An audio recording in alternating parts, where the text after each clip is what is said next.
Hello दोस्तों, देखिए आज हम लोग बात करेंगे IBPS AFO के कुछ एग्ज़ाम पैटर्न या सिलेबस के बारे में। काफ़ी स्टूडेंट डायरेक्टली फ़ोन करके भी पूछते हैं कि इसका क्या पैटर्न रहता है, क्या एग्ज़ाम का जो है सिलेबस रहता है, तो उसके बारे में आज हम लोग बात करेंगे। और जैसे इसमें कितने एग्ज़ाम होते हैं, तो देखिए सबसे पहले जानकारी के लिए बता दें कि IBPS AFO में एलिजिबिलिटी क्राइटेरिया हमेशा BSc AG रखा जाता है। क्या रखा जाता है? एलिजिबिलिटी क्राइटेरिया BSc एग्रीकल्चर रखा जाता है। ठीक है, आपके पास BSc एग्रीकल्चर होनी चाहिए। ठीक है, उसके अलावा जैसे सिलेबस की यदि हम बात करें या एग्ज़ाम की बात करें, तो IBPS जो है वह 3 एग्ज़ाम कंडक्ट कराता है। 3 एग्ज़ाम, जिसमें पहला होता है प्री, दूसरा होता है आपका मेंस और तीसरा होता है आपका इंटरव्यू। पहला प्री, मेंस और उसके बाद इंटरव्यू। प्री, मेंस और इंटरव्यू 3 एग्ज़ाम होते हैं। तीनों एग्ज़ाम में क्या होता है, प्री जो होता है उसमें प्री में 3 सब्जेक्ट पूछे जाते हैं। एक होता है आपका इंग्लिश, दूसरा आपका मैथ और तीसरा आपका रीजनिंग। ठीक, इंग्लिश, मैथ और रीजनिंग 3 सब्जेक्ट पूछे जाते हैं, जिसमें जो इंग्लिश होती है वह आपके 50 क्वेश्चन आते हैं। इंग्लिश के 50 क्वेश्चन आते हैं, मैथ के भी आपके 50 क्वेश्चन आते हैं। मैथ में आपका क्वांट पूछा जाता है। क्वांटिटेटिव एप्टीट्यूड आपने सुना होगा, क्वांटिटेटिव एप्टीट्यूड। तो मैथ में क्वांट का पोर्शन पूछा जाता है और रीजनिंग के भी 50 क्वेश्चन आपके आते हैं। ठीक है, अब इंग्लिश के 50 क्वेश्चन 25 मार्क के होते हैं। 25 मार्क के मतलब 25 नंबर के होते हैं। मैथ के 50 क्वेश्चन 50 मार्क के ही होते हैं और रीजनिंग के 50 क्वेश्चन 50 मार्क के ही होते हैं। ठीक है, इंग्लिश के 50 क्वेश्चन सिर्फ 25 मार्क के होते हैं, यानी कि 2 क्वेश्चन पर 1 नंबर दिया जाता है। और मैथ यानी कि क्वांट में 50 क्वेश्चन होते हैं 50 मार्क के और रीजनिंग 50 क्वेश्चन होते हैं 50 नंबर के। ठीक है, उसके बाद समय की यदि हम बात करें, समय सीमा सभी के लिए 40-40 मिनट दिया जाता है। 40 मिनट और 40 मिनट। देखिए टोटल समय सीमा हो गई आपकी 120 मिनट और 120 मिनट का मतलब हुआ 2 घंटे। टोटल आपके पास जो क्वेश्चन नंबर हो गए, टोटल क्वेश्चन हो गए आपके 150। टोटल क्वेश्चन हो गए आपके 150 यानी कि 150 और टोटल नंबर 50-50 100 और 25 125। कितने? 125 मार्क।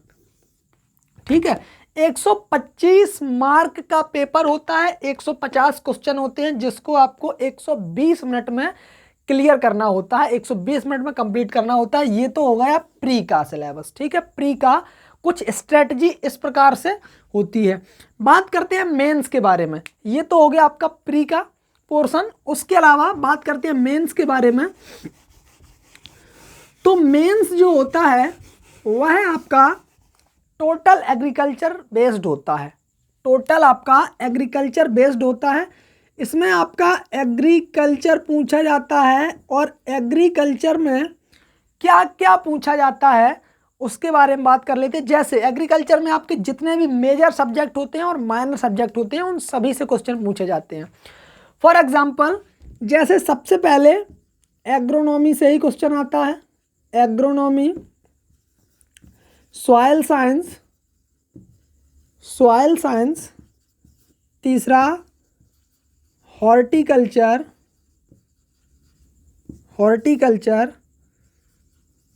उसके अलावा सीड साइंस, एनिमल हस्बेंड्री, उसके अलावा आपका कुछ जैसे एंटमोलॉजी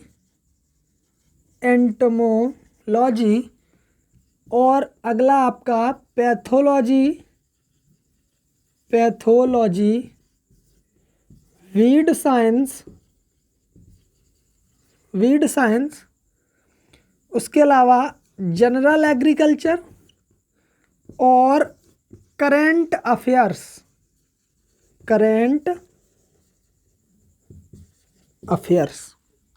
लगभग इतने जो है आपके सब्जेक्ट एग्रीकल्चर में पूछे जाते हैं। और इसके अलावा और भी कई सब्जेक्ट हैं जो इसमें इंक्लूड किए जाते हैं, जैसे आपका सेरीकल्चर भी पूछ लिया जाता है, आपकी फिशरीज भी पूछ ली जाती है, उसके अलावा बी कीपिंग भी पूछ लिया जाता है, बी कीपिंग, ठीक है। उसके अलावा आपका पिगरीज मतलब सुअर पालन भी पूछ लिया जाता है, ठीक है। बी कीपिंग मधुमक्खी पालन, फिशरीज मछली पालन, सेरीकल्चर रेशम कीट पालन, तो यहाँ से भी क्वेश्चन पुटअप होते हैं। इसके अलावा आपके ऑल इंडिया में करंट अफेयर्स से क्वेश्चन पूछा जाता है, लगभग 2 या 3 महीने के पुराने करंट अफेयर्स, या 4 महीने तक का भी हो सकता है, ठीक है। तो क्या चल रहा है उसके बारे में, करंट अफेयर्स में एग्रीकल्चर में क्या चल रहा है उसके बारे में क्वेश्चन आपसे पूछे जाएंगे। तो ये तो है आपका मेंस का।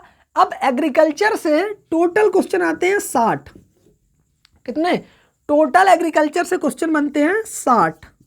और 60 क्वेश्चन के लिए समय दिया जाता है 45 मिनट। 45 मिनट का समय दिया जाता है 60 क्वेश्चंस के लिए, ठीक है। 60 क्वेश्चन के लिए टोटल जो समय दिया जाता है वह दिया जाता है 45 मिनट। अब 45 मिनट में आपको 60 क्वेश्चन करने होते हैं, और ये हो गया आपका पूरा का पूरा मेंस का सिलेबस और मेंस की स्ट्रेटजी।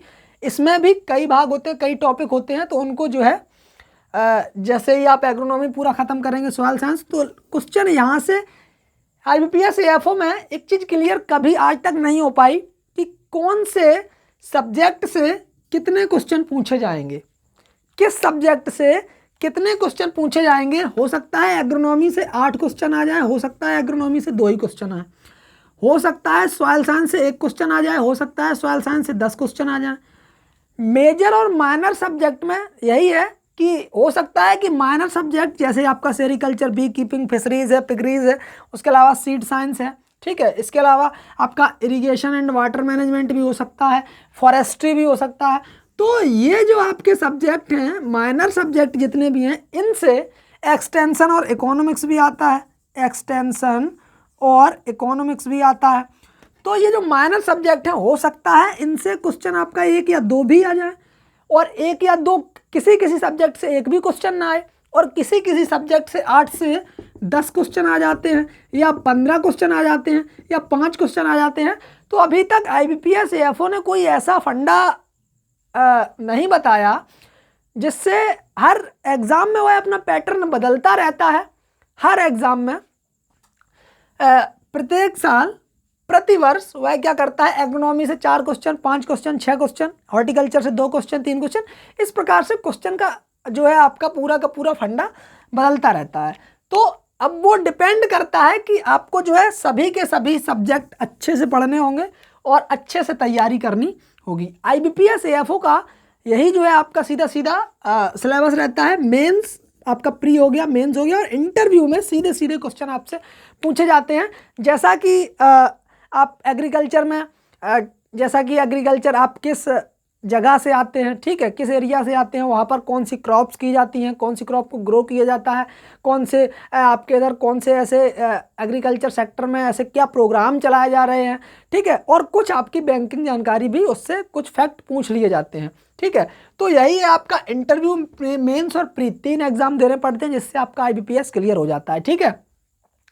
आई होप कि चीज़ें लगभग आपको समझ में आई होंगी। और उसके अलावा जहाँ तक जितने भी लोग हमारे ग्रुप से, यानी कि टेलीग्राम चैनल से या टेलीग्राम ग्रुप से जुड़े हैं स्टडी विथ टैलेंटेड बॉय से, उसमें लगभग लोग ऐसे जुड़े हैं जिनकी BSc एग्रीकल्चर कंप्लीट हो चुकी है, ठीक है। BSc एग्रीकल्चर कंप्लीट हो चुकी है तो उन्हें या तो वो MSc करेंगे, और MSc नहीं करेंगे तो वह कॉम्पिटिटिव एग्ज़ाम की तैयारी करेंगे, और कॉम्पिटिटिव एग्ज़ाम की तैयारी करेंगे या कुछ प्राइवेट कंपनीज़ में जाएंगे। तो प्राइवेट कंपनीज़ में जाएंगे, उसके अलावा कहीं ना कहीं तैयारी भी करेंगे, तो तैयारी करेंगे IUPS AFO जैसे एग्ज़ाम की। हरियाणा ADO की वैकेंसी आई है, जिनका समय से रिजल्ट आ गया हो उन्होंने हरियाणा ADO में जो है अप्लाई किया होगा, तो हरियाणा ADO के बारे में भी हम लोग बात कर लेंगे, ठीक है। उसके अलावा तो लगभग जो है जितने भी स्टूडेंट हमारे study with talented boy channel से जुड़े हैं उनमें लगभग BSc एग्रीकल्चर कंप्लीट हो चुकी है। तो जब तैयारी करना चाहते हैं तो हम अपने चैनल से जो है कुछ ना कुछ आपको तैयारी के रूप में कुछ ना कुछ आपको देते रहेंगे प्रत्येक सब्जेक्ट के हिसाब से, ठीक है। तो यही थी आज की जो है जानकारी। यदि वीडियो अच्छा लगा हो तो वीडियो को लाइक कमेंट शेयर अवश्य करें। आपसे आगे मिलेंगे अगले वीडियो में, तब तक के लिए जय हिंद जय भारत, धन्यवाद।